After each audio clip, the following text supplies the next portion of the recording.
ઘી નહીં ખાવ ને તો તમારા હાડકાં ઘસાઈ જશે. શું તમને આવી સલાહ મળી છે? તમારા દાદી કે નાની તમને આવી સલાહ આપે છે? જો આવી સલાહ મળતી હોય તો please don't follow it. Reality check.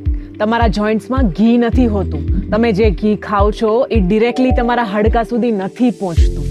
તમારા જોઈન્ટ્સમાં ઓલરેડી એક ફ્લુઇડ હોય છે જેને આપણે સાઇનોવિયલ ફ્લુઇડ કહે છે, જે તમારા જોઈન્ટ્સને નેચરલી રુબ્રિકેશન આપે છે.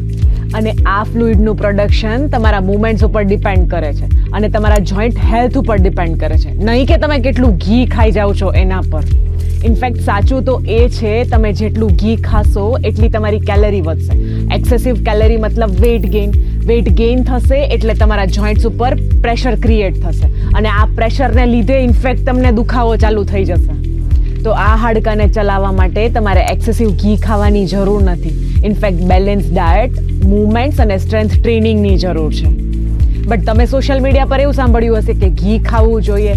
યસ, ઘી એક હેલ્ધી ફેટ છે અને મોડરેશનમાં ઘી એકચ્યુઅલી ખાવું જ જોઈએ.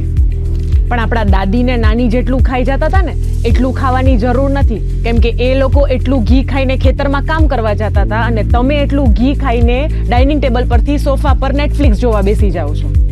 હવે આ રીલને એવા લોકોને શેર કરો જેને હજી પણ એ જ વહેમ છે કે ઘી નહીં ખાઈએ તો હાડકાં નહીં ચાલે અને ઘી ખાવાથી હાડકાં મજબૂત થાય છે. Follow કિલોઝ and inches for more update.